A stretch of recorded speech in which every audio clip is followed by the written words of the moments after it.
أعوذ بالله من الشيطان الرجيم بسم الله الرحمن الرحيم الحمد لله رب العالمين وبه نستعين اللهم صل على سيدنا محمد النبي الأمي وعلى آله وصحبه وسلم رب اشرح لي صدري ويسر لي أمري واحلل عقدة من لساني يفقه قولي ولا حول ولا قوة إلا بالله العلي العظيم إلهي أنت مقصودي ورضاك مطلوبي أعطني محبتك ومعرفتك. السلام عليكم ورحمة الله وبركاته. الحمد لله والشكر لله والصلاة والسلام على رسول الله أما بعد. Jadi pertama sekali kita bersyukur kehadrat Allah Subhanahu wa Ta'ala yang telah melimpahkan dan mengurniakan kepada kita bermacam-macam nikmat yang sangat banyak, yang tidak terhitung jumlahnya, yang bermacam-macam, nikmat yang zahir, nikmat yang batin dan sebagainya. Mudah-mudahan segala nikmat ini sentiasa dikurniakan kepada kita dan dijadikan kita orang yang mensyukuri nikmat. Dan seterusnya dengan berkat kesyukuran itu mudah-mudahan kita ditambah lagi oleh Allah Subhanahu wa Ta'ala dengan nikmat-nikmatnya yang lain. Dan insya-Allah pada malam ini kita akan teruskan lagi pengajian kitab Sairus Salikin karya Syekh Abdul Samad Al-Palembani rahmatullah alaih. Muka surat 188 sudah.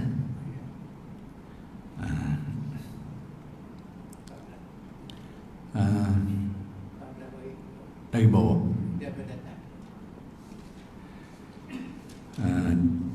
Ahmad Rifai tu, Sayyidi Ahmad Rifai ni. Betul sudah.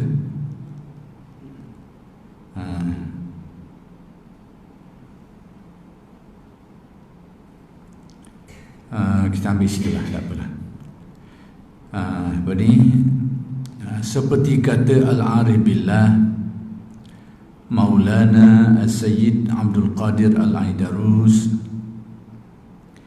dia naqal, yakni dia meriwayatkan daripada Kutub Al-Kabir Sayyidi Ahmad Al-Rifai dengan katanya, waqala Syekh Ahmad Al-Rifai nafa'ana Allahu bi barakatihi salaktu kullat turuki al-muwassilati fama ra'aitu aqraba wala ashala wala aslaha min al-iftiqari waz-zulli wal-inkisar. Artinya, dan kata Sayyidi Syekh Ahmad Al-Rifai, Syekh Ahmad Al-Rifai ini merupakan salah seorang tokoh ulama tasawuf lah, yang kepada beliau inilah disebahkan satu tarekat yang dinamakan tarekat Rifaiyah. Ahmad Al-Rifai nafa'ana Allahu bi barakatihi. Baik, apa dia kata? Aku jalani segala tarekat yang menyampaikan kepada Allah Ta'ala, yakni aku telah melalui banyak sekali tarekat-tarekat, jalan-jalan yang boleh menyampaikan kepada Allah. Maksudnya dia telah menempuh berbagai-bagai perjalanan lah. Maka tiada aku lihat jalan yang terlebih hampir menyampaikan kepada Allah Ta'ala, dan tiada yang terlebih mudah, dan tiada yang terlebih patut daripada jalan iftiqar. Jadi kata Syekh Ahmad Rifai, antara laluan-laluan yang aku tempuh tadi itu, aku mendapati tidak ada dah Dari yang memiliki sifat-sifat, pertama sekali perjalanan tu adalah yang paling dekat. Dekat ni maksudnya mudah untuk mencapai maksud. Yang paling dekat, paling mudah dan paling baik, paling patut antara jalan-jalan yang aku tempuh tu, tidak ada yang lebih mudah, lebih dekat untuk sampai kepada maksud tu kecuali jalan yang dinamakan iftiqar. Iftiqar ini maksudnya kesedaran diri kita ni tentang kebergantungan dan berhajat kita kepada Allah. Yang ni kita sedar bahawa kita ni sentiasa bergantung dan berhajat kepada Allah. Yang ni jalan yang perjalanan seperti itulah, yang sifat seperti itulah yang dikatakan jalan yang paling dekat dan paling mudah untuk membawa seseorang tu sampai kepada Allah. Yang ni sampai kepada makrifat Allah. Dinamakan jalan iftiqar. Jadi iftiqar ni apa benda? Iftiqar ni sebenarnya itulah hakikat diri manusia. Sentiasa berhajat, sentiasa bergantung kepada Allah Subhanahu wa ta'ala. Tapi hakikat ni kita lupa. Kita lupa kerana ghaflah. Hati kita lupa kerana ghaflah, lupa, jadi tak sedar hakikat ni. Sedangkan itulah hakikat sebenarnya. Iftiqar ni hakikat diri setiap manusia. Mari daripada mana ni? Daripada firman Allah Subhanahu wa ta'ala. Allah Ta'ala menjelaskan di dalam Al-Quran, ya ayyuhan nasu antumul fuqara'u ilallah. Wahai manusia, sebenarnya bukan manusia saja, seluruh makhluk. Cuma dikhususkan oleh kerana yang ditaklifkan tu manusia, maka tertujulah kepada mereka ni. Wahai manusia, kamu ni, semua kamu ni bersifat fakir. Fakir ni berhajat, bergantung kepada Allah. Bergantung kepada Allah, berhajat, bergantung kepada Allah. Itulah hakikat setiap manusia. Siapa saja, hakikat sebenar manusia ni iaitu berhajat, bergantung kepada yang lain. Yang ni berhajat, bergantung kepada Allah. Itulah hakikat diri setiap manusia. Tak nak lagi, tak kira lah orang kaya ke, orang miskin ke, orang berpangkat ke, berdarjat atau tidak ke, raja ke, rakyat ke. Hakikat ni serupa je, berhajat, bergantung. Kewujudan kita memerlukan pencipta. Kelangsungan hidup kita ni, umur panjang kita ni berhajat kepada Tuhan yang melangsungkan hidup kita tu, memanjangkan umur kita. Rizki kita berhajat, bergantung kepada Tuhan yang mengurniakannya. Kesihatan kita berhajat, bergantung kepada Allah yang mengurniakannya. Keselamatan kita berhajat, bergantung kepada Allah yang mengurniakannya. Tapi ada beberapa sebab yang menyebabkan manusia lupa hakikat ni. Pertama sekali kerana ghaflah, lupa, tak sedar hakikat ni, bahawa kita ni berhajat kepada makan, minum, udara, pertolongan Allah, rizki Allah, penjagaan Allah, rahmat Allah. Sentiasa berhajat kita, tapi kita tak sedar, lupa kerana satu penyakit namanya ghaflah, lupa. Dari segi tahu, benda tu kalau kita fikir, semua orang akan tahu. Tak ada makan, tak cukup makan, kurus kering, lepas tu mati. Tak cukup air, gitu juga, lama sikit mati. Tak cukup udara, mati, dan sebagainya. Jadi kita ni perlu pada semua-semua tu yang mengurniakan semua tu. Kita perlu dan berhajat. Tapi kerana jiwa kita ni ghaflah, dilanda penyakit ghaflah, lupa ni, maka menyebabkan kita tak sedar hakikat tu, tak teringat. Kita rasa kita ni, kita serba cukup, serba ada, serba cukup, kerana penyakit ghaflah. Yang menjadikan manusia ni ghaflah tu apa benda? Banyak sebab. Antaranya kerana faktor masa. Faktor masa. Lama dah lalu, kita baru beli kereta sayang lah kata. Bila lama dah lalu dah era. Lama dah lalu duduk dengan kita ni. Mula-mula boleh tu dah agak nak kosong. Kang start, kang tengok, kang tilik. Mula-mula boleh. Tapi dah lama ya ada endah gitu ya, pada cara. Demikian juga makan minum kita. Orang yang susah makan minum ni, negeri-negeri yang penduduknya kelaparan, musibah bala bencana, kemudian kebuluran, boleh makanan kau jaga sungguhlah dak bazir. Makanan bak payah ni. Tapi bila hari-hari boleh makanannya teruk lah boleh ada. Yang teruk situnya lebih. Bila banyak dah lah lam rezeki tu mari ada semua. Tapi tak ada. Tak ada boleh sekali jaga sungguh. Tapi bila lama tu ada semua ni boleh lupa ghaflah. Jadi faktor masa antara faktor manusia jadi lupa. Sehingga lupa kepada hakikat diri manusia ni fakir ni, berhajat, bergantung kepada Allah. Padahal kalau kita teliti, perhatikan diri kita, nampak lalu kita ni berhajat kepada makan minum yang digunakan Allah. Tak ada benda tu, memang tak boleh buat benda kita. Tak boleh mepeh. Lepas tu mati. Demikian hal-hal lain, kita memang berhajat, bergantung sepenuhnya kepada Allah. Tapi faktor masa ni, rezeki sentiasa dapat, kesihatan sentiasa diberi, tak sakit. Setahun sekali demam, lepas tu tak ada. Nah, jadi bila kesihatan tu sentiasa kita dapat, yang kalau kita perhatikan bahawa kesihatan ni digunakan Allah. Dalilnya macam mana? Bila kita sakit, dah siapa yang nak sakit? Tak ada orang nak sakit. Tapi dah yang mari tak boleh nak tolak. Dah yang mari tak boleh nak tolak. Artinya benda tu di luar kawalan kita. Kalau benda ni dalam kawalan kita, tak ada orang nak sakitnya. Tapi dia mari juga, tak boleh nak tolak. Dalilnya erti benda tu dikurniakan, bukan kawalan kita. Tapi oleh kerana sihat kita ni lama bertahun-tahun, sihat tak sakit-sakit ringan-ringan, kita lupa faktor masih. Demikian juga perkara-perkara lain. Dari segi penjagaan keselamatan, kalau kita duduk di tempat yang berbahaya, ketakutan kita akan rasa takut dan sebagainya. Tapi bila kita berada dalam keadaan aman, tak ada ketakutan lama, kita lupa dah. Padahal pada waktu zaman-zaman susah ni kita nak tidur pun bimbang. Nak tidur pada waktu banyak berlaku kecurian, rompokan, ketakutan kita.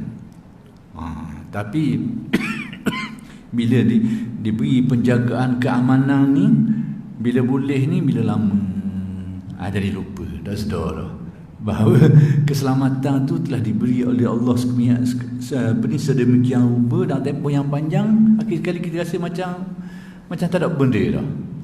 Ini antara faktor yang menjadikan manusia tu ghaflah, lupa. Yang kedua, faktor tidak ingat kepada Allah. Nasullah fanasiyahum, nasullaha faansahum anfusahum. Mereka lupa kepada Allah, lalu akibat kesang daripada manusia ni lupa kepada Allah, ansahum anfusahum, Allah Ta'ala menjadikan mereka ni lupa terhadap diri mereka.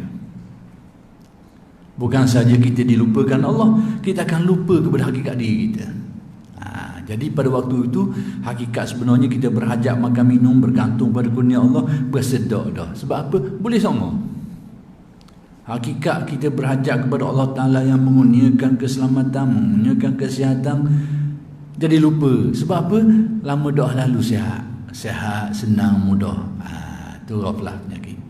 Jadi hakikat manusia sebenarnya iftikar. Jadi kata Syekh Ahmad Rifai ini, jalan yang paling dekat yang boleh membawa manusia mengenal Allah, jalan iftikar tu, yakni kembali kepada menyedari hakikat diri itu, bahawa kita ni sentiasa bergantung kepada Allah, berhajat kepada Allah. Lalu bagaimana caranya? Maka caranya itu antaranya adalah dengan jalan zikir yang selalu menyedarkan hati kita ni terhadap diri kita, sehingga kita sedar hakikat kita ni sentiasa bergantung, berhajat kepada Allah. Lalu hati ini sentiasalah berbau, ingat kepada Allah, mengharap kepada Allah, berserah kepada Allah. Bila ada kesedaran ini, jadi kata Ahmad Rifai, itulah jalan yang paling dekat sekali yang boleh membawa manusia mendekati Tuhannya, mengenal Tuhannya dengan jalan sedar terhadap hakikat diri sendiri, iaitu yang dinamakan iftikar. Maka antara amal ibadah yang mendorong kepada sini termasuklah ibadah puasa lah. Bila kita puasa, tahi kita kenyang, kita tak sedar benda ni. Tahi lapar, sedar. Kelaparan. Dorok, lapar. Kalau masa itulah kalau kita nak sedar pun, bolehlah sedar sikit. Tapi nak beritahu bahawa itu akan mengingatkan kita kepada hakikat diri kita. Jadi kata Syekh Ahmad Rifai, itulah jalan yang paling dekat, yang akan membuka hijab hati, yang menjadikan manusia ni memperoleh makrifat terhadap Allah. Jalan menyedari tentang kefakiran, keberhajatan diri kepada Allah ni, iftikar ni. Itu maksudnya. Dan zul, yakni merasa hina diri dan inkisar ni iaitu merasa diri ni putus harapan kepada yang lain, tak boleh nak harap dah benda lain kecuali hanya kepada Allah Subhanahu wa taala, iaitu kesedaran hati kita kepada hakikat bahawa tempat bergantung sebenar ni hanyalah Allah, tak ada tempat lain dah. Makhluk yang kita letakkan pergantungan, kita sedar, akhir sekali kita sedar rupanya makhluk ni lemah macam kita juga. Bergantung orang tu lemah gitu juga. Bergantung ke benda tu pun akan hilang, akan binasa juga. Akhir kali sedar bahawa tempat bergantung sebenar hanyalah Allah Subhanahu wa taala.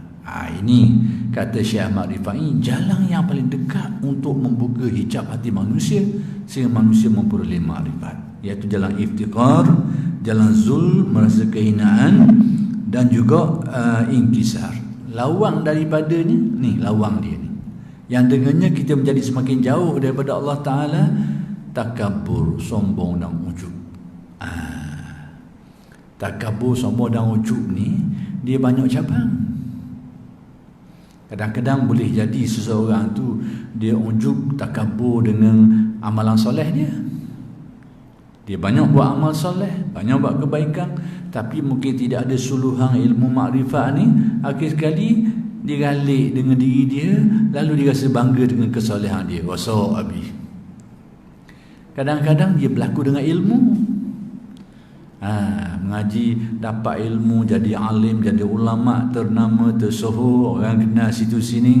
Kali lupa. Berasa alim, jadi bangga diri dengan kealiman diri. Kau mula pandang orang serba tak kena, pandang orang serba tak betul, pandang orang kau serba salah belaka. Itu penyakit dia. Itu penyakit kadang-kadang berlaku. Jadi itu lawang baginya.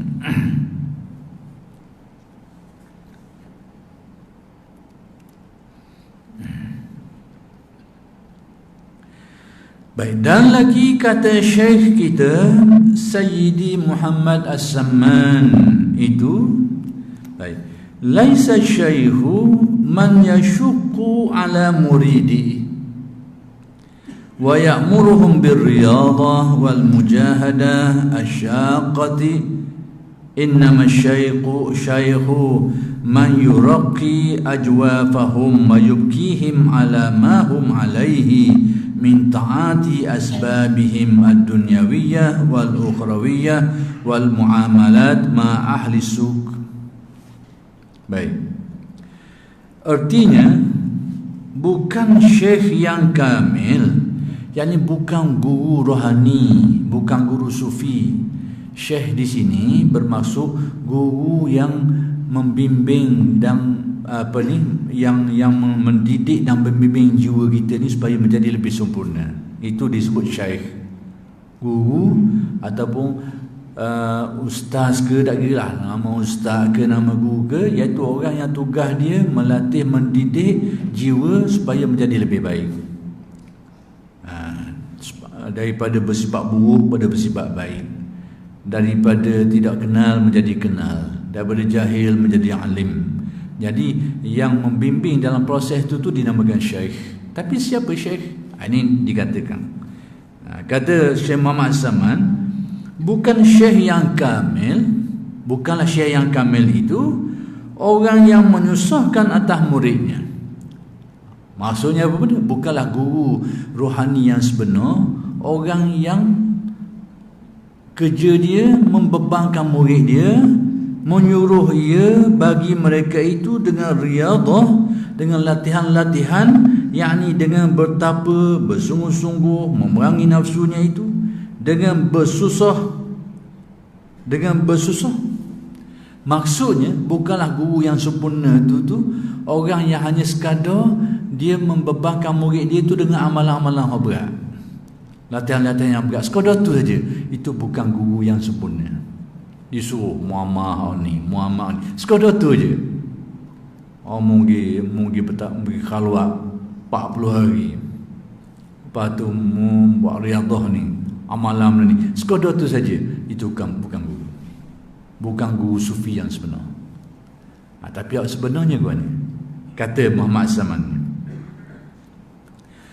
hanya saja syekh yang kamil itu, yakni guru yang sempurna itu dalam bab ini, orang yang menaikkan ia akan martabat mereka itu, iaitu guru yang dapat membuka hijab hati muridnya lalu meningkatkan kedudukan kerohanian dia itu. Kalau dia suruh amalan yang berat pun sebagai wasilah sementara untuk mencapai maksud tu. Ada juga kadang ini bergantung kepada guru lah. Ada setengahnya tu disuruh beriadah dengan riadah yang berat, tapi bukan sekadar tu, tapi dia sebagai wasilah sementara. Mungkin barangkali dia tengok murid dia ni bebas ataupun berat dah lalu ni, dia beri riadah yang berat sikit, yang sesuai untuk memadamkan nafsunya yang buruk tu. Sehingga bila dia menjadi pulih, lainlah pula keadaan dia. Jadi bukanlah guru mursyid ni, bukanlah guru rohani yang betul ni orang yang tugas dia hanya menyuruh buat amalan, beban tu, buat ni, sekadar tu, bukan. Tapi orang yang meningkatkan kerohanian murid dia tu dengan amalan-amalan tadi. Kadang-kadang ada juga sekali-sekala diberi riadah yang berat sikit, tapi dia sebagai wasilah untuk tujuannya adalah untuk menyuci bersihkan hatinya supaya menjadi lebih baik. Itu guru. Jadi kesimpulannya, guru rohani ni, guru tasawuf sebenar ni bukan orang yang hanya ajar amalan, tapi dia ajar rahsia di sebalik amal tu, perjalanan di sebalik amal tu. Itu guru sebenar. Bukan sekadar disuruh beramal, berzikir, begini. Sekadar tu bukan. Tapi dia ajar gini, lepas tu ke mana nak pergi? Apa natijahnya? Apa hasilnya? Apa tandanya sampai sini?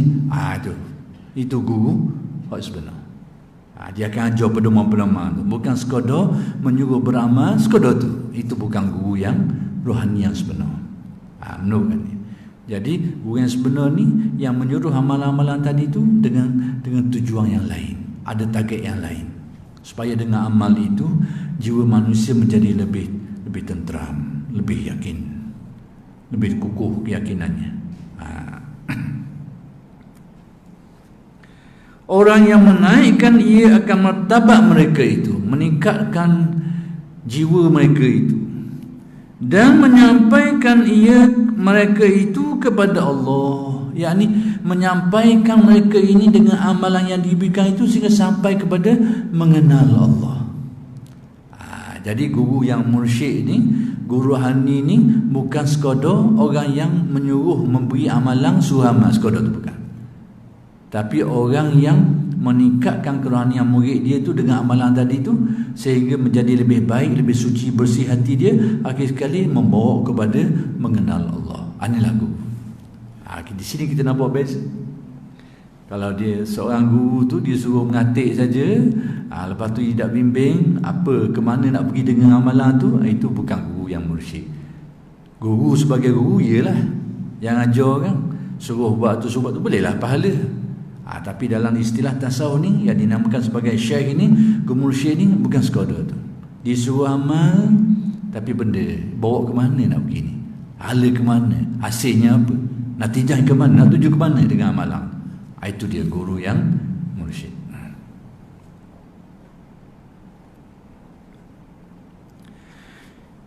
Dan meninggalkan ia atas segala sebab pekerjaan dunia, yakni mengekalkan orang itu dalam keadaan asal dia tu. Kalau dia seorang pegawai, tetap pegawai lah. Kalau dia seorang petani, bekerja, seorang yang bekerja, tak kira kerja apa-apa, maka dikekalkan keadaan tu. Maksudnya guru yang mursyid ni, dia membimbing murid dia ni untuk meninggikan kedudukan jiwanya menjadi lebih baik, sehingga semakin mengenal Allah, semakin bertambah yakin kepada Allah, semakin bermakrifat terhadap Allah, semakin teguh faham dia tentang Allah, dalam keadaan kehidupan dia tu kekal macam biasa. Dia bukan je ni, mungkin berhenti kerja, mungkin duduk hutang, puasa siang malam, mengatik siang malam. Balik dah balik, tak kenal orang. Tak kenal dah orang. Bukan pattern tu. Bukan jenis gitu. Guru mursyid ni kekalkan kedudukan. Sebab itu tak jadi halangan. Urusan kehidupan ni tak jadi halangan untuk manusia tu lebih mengenal Allah. Bahkan kadang-kadang kehidupan itu menjadi cermin dia lebih kenal Allah. Kadang-kadang sesetengah orang tu dia kabur dalam bab ni. Dia fikir nak sampai tak makrifat ni tak boleh, kena tinggal lah ke. Tinggal.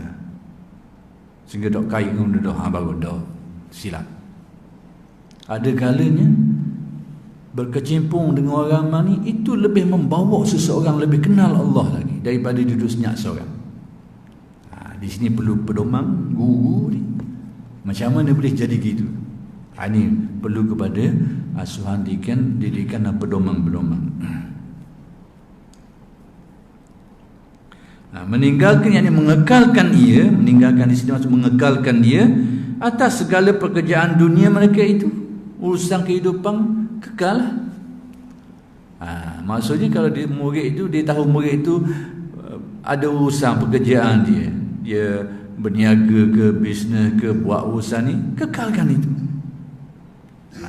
Jadi guru yang mursyid ni, menurut Syekh Muhammad Saman ni, dia mengekalkan keadaan itu. Tapi dalam masa yang sama, dia mengajar, mengasuh bagaimana seseorang itu dapat menyucikan jiwa dan meningkat keimanan dia itu dan keyakinan. Boleh berlaku benda ni. Adapun yang mengajar supaya tinggal urusan ni duduk, itu jalan zuhud, bukan jalan sufi, jalan zuhud. Tak salah, tapi itu laluan ahli zuhud. So tinggal kerja berhenti, pakai mana-mana ada sudah cukup-cukup, sudahlah buat ibadah. Itu bukan salah dari segi. Kalau orang nak buat gitu boleh je, asal dia tak nyusah orang, sudah. Asal dia selesai tanggungjawab dia, tak ada keluarga dia dan kewajipan lain, sudah, dia boleh buat gitu. Sekadar nak tinggal, harta ada ni sekadar boleh untuk dia selesai kewajipan dia je, lepas tu tak buat kerja benda, nak terus ibadah. Itu tidak salah, tapi laluan pattern tu dipanggil pattern ahli zuhud dan ahli ibadah, bukan pattern ahli sufi. Ahli sufi ni dia tak konsep situ, selagi benda tu tidak berlawan dengan syarak, mengekalkan keadaan itu. Tapi dalam masa yang sama, dia ajar cara bagaimana untuk membaiki jiwa supaya menjadi lebih jernih, lebih bersih, lebih yakin kepada Allah.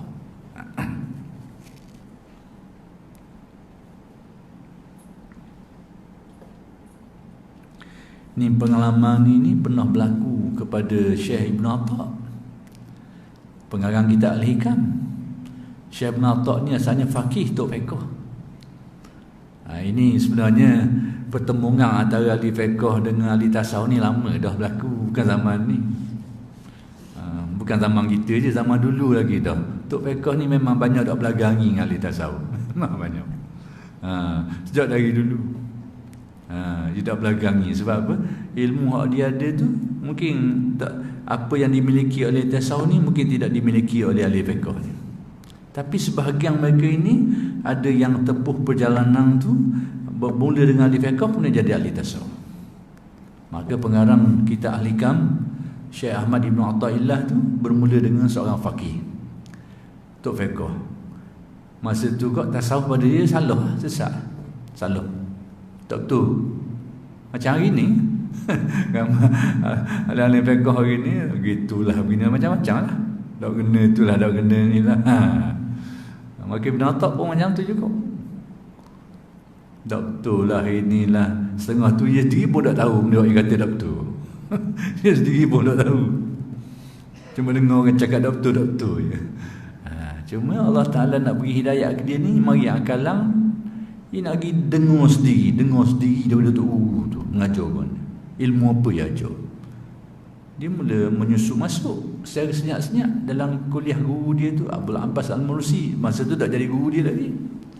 Jadi dia dengar apa yang diberitahu tu, apa yang ada dalam Quran dan hadis. Cuma huraian dia tu je kadang-kadang halus mendalam sikit. Sehingga membuka minda Syekh Mu'atta ni. Sehingga dia nampak benarnya ilmu ni. Akhir sekali dia belajar dengan guru dia tu, Abdul Abbas Al-Mursi. Cuba saya nak kabar kait sini ni. Masa dia mula-mula mengaji dengan Abdul Abbas Al-Mursi ni, dia mari fikiran apa? Dia kata, kalau kita nak sampai ke tahap makrifat ni, kita kena tinggal kerja-kerja ni. Tak boleh kena beribadah je, kena asingkan diri jauh daripada urusan hidup ni, menumpukan peran kepada ibadah semata-mata, baru dapat. Dia faham gitu. Sehingga dia kena berhenti urusan kerja-kerja selama ni buat tu dah buat dah. Sebab dia tahu ni menghalang, mengganggu proses untuk membaiki jiwa, membuka hijab hati dan mendekatkan diri kepada Allah ni. Tak boleh ni. Kalau duduk dalam kerja ni, duduk urusan biasa ni, tak sabar. Mari gitu. Jadi dia gilah tanya tok guru dia tu. Tapi Allah Ta'ala beri firasah kepada guru dia ni. Sebelum dia tanya, tok guru dia jawab dulu. Dia dah tanya itu. Firasah ni kurnia Allah kepada seseorang. Di dalam hadis At-Tirmizi, ittaqu firasatal mu'min fa innahu yanzuru bi nurillah. Berhati-hatilah terhadap firasat orang mukmin, kerana dia melihat dengan pandangan mata hati dia tu, binurillah, yang datang dari suluhan Allah, kurnia Allah, pengecamang dia tu. Cuma ahli firasah yang betul ni, dia tak geger, dia tak khabar orang muda-muda, dia tak tunjuk-tunjuk, bahkan dia sembunyi, ditutup. Dia terlepas saya sekali kadang-kadang, terlepas tak sengaja, tapi ditutup. Maksudnya dia tak beritahu punca dia dapat ilmu tu. Dia tak khabar, sembunyi. Sebab apa? Firasah ni termasuk rahsia. Kalau ada orang hak jenis duduk dakwa kasyah ni, duduk kabung antara tu, tanda tu lebong lah tu, tanda lebong. Kau jumpa orang ni duduk mendakwa diri dia lah kasyah, dan cuba dia tunjuk-tunjuk ke orang macam dia ni ahli kasyah, kabung macam-macam itu dia ni, tolak tepi lah, jangan pakai. Ada setengah tu kadang-kadang, ada juga balik rumah senyap-senyap duduk baca kitab. Baca kitab benda, kitab duduk telik orang. Ulama-ulama Melayu dulu ada tulis kitab ni, antaranya Tajul Muluk, ada dalam bab tu, dalam kitab tu bab nak telik orang. Tajul Muluk, kitab Mujarrabat, dan beberapa kitab lagi tu ada pedomang-pedomang tu. Jadi kau baca kitab senyap-senyap mula telik orang. Supaya apa? Supaya orang kata muni kasyah. Padahal malam-malam duk kitab ni, buka kitabnya, itu bukan kasyah, tu lebong laga tu. Ahli firasah ni Allah Ta'ala beri dia tanpa perantaraan. Hak tadi tu orang panggil mujarrabat. Mujarrabat ni kebiasaan. Kalau gelar nak hujan tu balik mari hujan lah. Itu panggil mujarrabat. Mujarrabat ni mujarrab ataupun benda tu teruji. Ada firasah ni bukan biasa itu. Cuma ada setengah orang tu kadang-kadang mudah baca orang muni gini khabar tu. Supaya apa? Sebab orang kata muni kasyah sungguh. Padahal malam-malam duk buka kitab gini, duk baca kan. Duk baca kitab.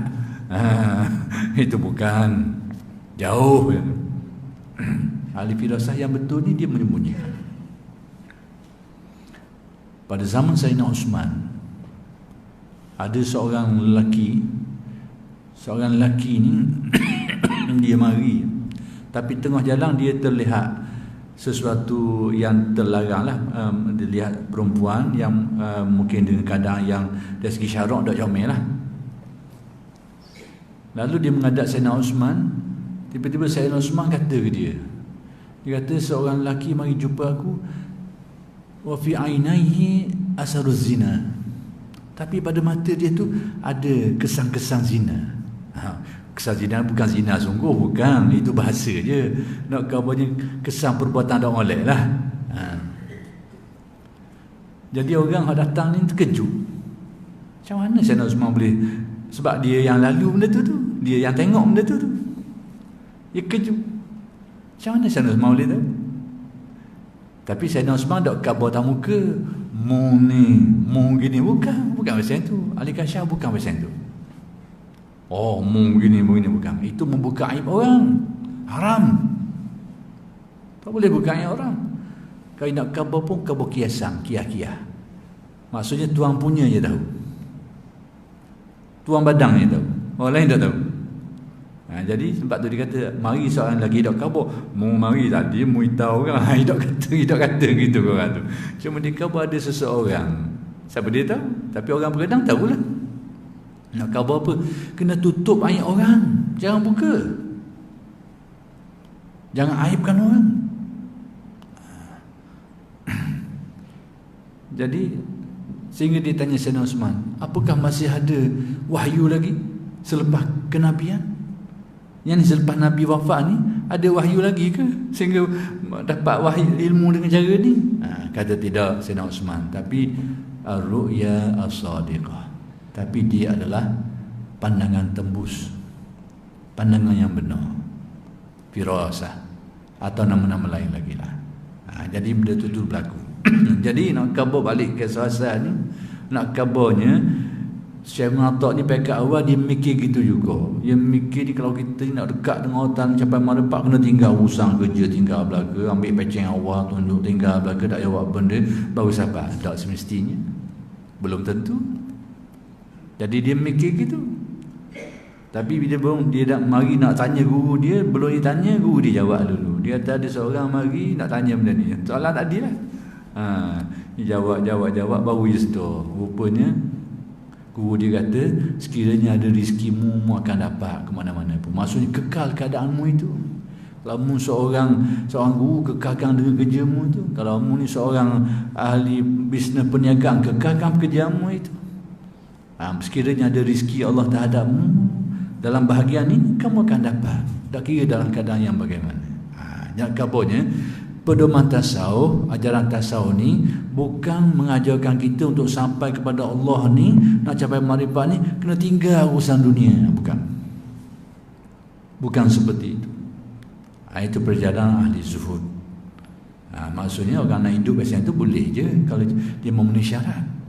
Tapi perjalanan tasawuf tidak semestinya begitu. Kita ingat dulu, satu ketika dulu ada satu trend dalam masyarakat kita ni. Masa tu mungkin baru ada semangat kesedaran beragama, sehingga kita dapati ada setengah orang tu berhenti kerja. Berhenti kerja kerana semangat agama ni, nak beramal ni, berhenti tak sarang kerja. Lepas tu jadi minta sedekah pula. Minta sedekah orang tu, minta sedekah orang ni. Jadi beban pula korang. Ini lebih buruk lagi. Ini kadang yang lebih buruk.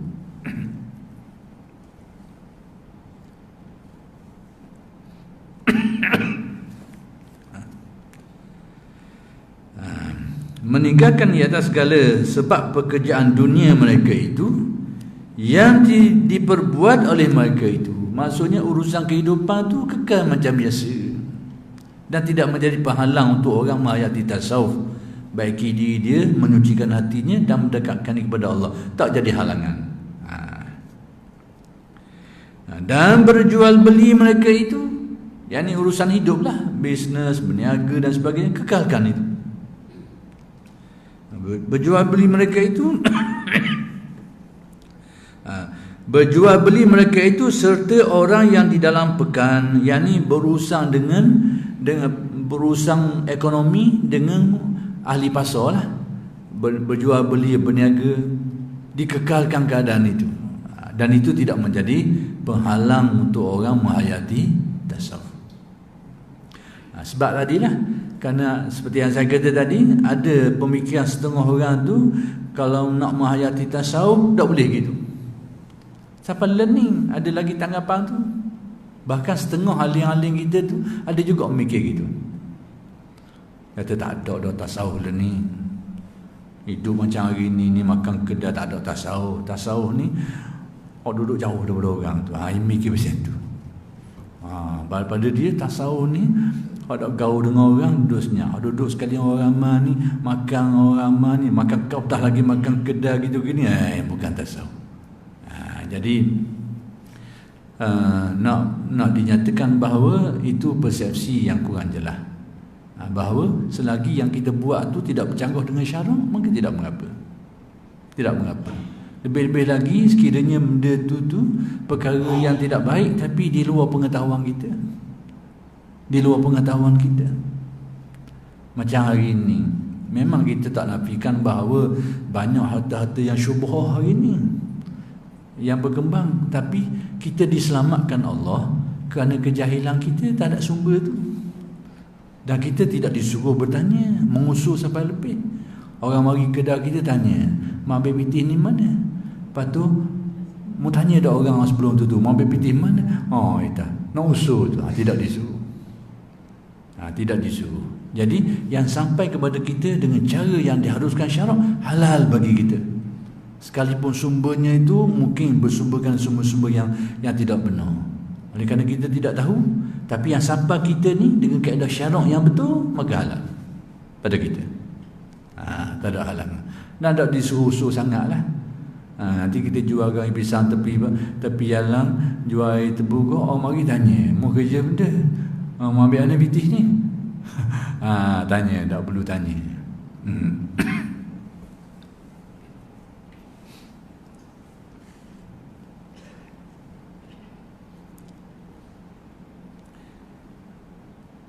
InsyaAllah.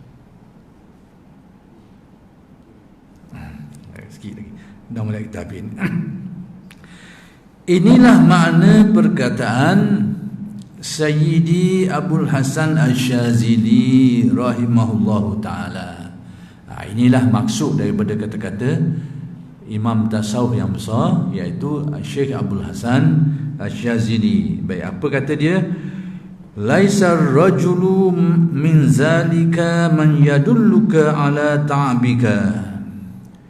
Innama ar-rajulu min zalika man yadulluka ala rahatika. Ini kata Abu Hasan Syadzili. Baik, apa maksudnya? Artinya, bukan laki-laki yang kamil, yakni bukan rijal ini kadang-kadang digunakan dalam istilah tasawuf dengan makna wali. Tapi di sini dengan makna orang yang baik makam rohaninya, orang yang jiwa dia tu ataupun rohani dia tu teguh, bersih. Baik, bukan laki-laki yang kamil, yakni bukan seorang ahli tasawuf yang sempurna. Bukanlah laki-laki yang kamil itu, iaitu orang yang menunjukkan akan dikau atas jalan tarekat yang menyusahkan akan dikau. Kata Abu Hasan Syadzili, bukanlah seseorang ahli makrifat yang sempurna itu atau guru yang sempurna itu orang yang tunjukkan kepada kita ni tentang amalan-amalan yang perjalanan atau amalan yang membebankan kita. Sekadar tu saja.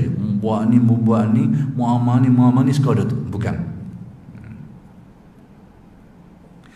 Hanya sungguhnya laki-laki yang kamil itu, yakni guru yang sebenar tu, ahli tasawuf yang sebenar itu, iaitu orang yang menunjukkan akan dikau atas jalan tarekat yang menyenangkan akan dikau atas jalan yang mudah, yakni jalan yang lagi hampir kepada Allah Ta'ala. Tapi guru tasawuf yang sebenar tu orang yang menunjukkan engkau pada sesuatu yang mendatangkan kerehatan, keringanan.